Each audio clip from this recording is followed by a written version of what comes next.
Hi, I hope everyone had a great week. I saw that a lot of you did read the same book, The Hate U Give. I was going to read that book, but I decided to read Devils Within. And surprisingly, I loved this book. It had a lot of violence and things that I usually don't find myself reading, but I loved this book. So what is it about? The main character is a boy named Nate. He was part of a neo-Nazi white supremacy group that kills people of different races, and he was born into it. He didn't get a decision whether he wanted to be in it or not. He was born into it because his dad was a part of it, and his mom was so in love with his dad he didn't want to leave. So his father was the group leader and forced Nate to do many things, like beat up people and kill people of minority. And this is just a quote that someone was explaining what it was about. It was like, there was no escape for him, his mother, or his best friend, Kelsey. If you tried to leave, you were hunted down, brought back, and beaten into submission. Nate's freedom came in the form of juvenile prison sentence. Then he's sent to live with his uncle, who despises Nate for his past. Nate hates himself, too. Things get more complicated when the one classmate who's nice to him is a black guy, Brandon. Nate does like Brandon a lot, but he knows Brandon will hate him if he finds out about his past, because he probably killed a lot of people in the minority, and Nate is black, and he is minority, so it made that awkward relationship. But also, Nate was 8 the first time he stabbed someone. He was 11 when he earned his red laces.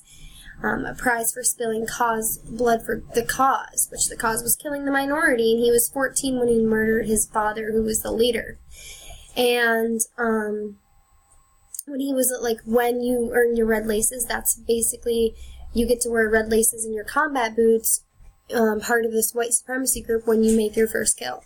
So he earned his red laces at 11, which is extremely young.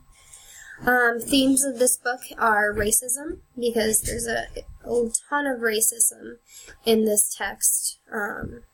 Hate crime, identity. Nate is constantly questioning if he's a bad person or if he can potentially grow to be a good person. He talks about his one goal in life being able to walk through the halls and his classmates smile at him and he'll smile back, just like they do with Brandon. And hate groups are actually a thing. Like, they exist today. Like, they kill minorities and get away with it. And if you want to find out more in the area, the author gave me this website, and I was really interested in knowing more about this because I never knew about it. So I went to it, and I found that there were 45 hate groups just in New York. And I think that this book could really be taught in his social studies class and make students aware that this is real, because it's an ongoing thing, and it's just crazy the things that happen in this book. I was just mind blown. I couldn't even put the book down the whole time because it's just crazy. Some quotes that I thought that just were really good that described the book. It's Henson's debut novel sheds light on white supremacy and other cloaked forms of racism, a timely and informative read. This story is truly revealing and all too relevant examination of the psychological underpinnings of a complicated young former neo-Nazi desperate to change his life for the better. Because he's constantly trying to become better. He doesn't want to stay to be this, he's living in this horrible past, an unforgivable past that his uncle does not forgive him for. And you find out more about his uncle, which leads into the story. I don't want to give it away because this book I've already recommended to my brother, my boyfriend, and all my friends, because this book is just something that we don't talk about, and I learned so much through it, and it was a really good read. In Henson's author note, it says, it's not the job of people of color to educate white folks on how they deserve to be treated and what it is and isn't racist. This is a burden we've been putting on their backs for a long time. It's not their job to be telling us how to treat everyone and make it equally. Taboo topics.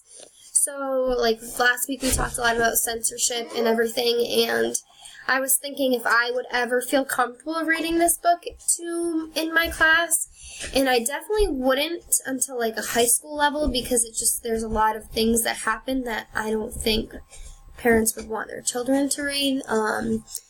Yeah, so it's like, would parents want their students reading about how an 11-year-old boy murdered someone?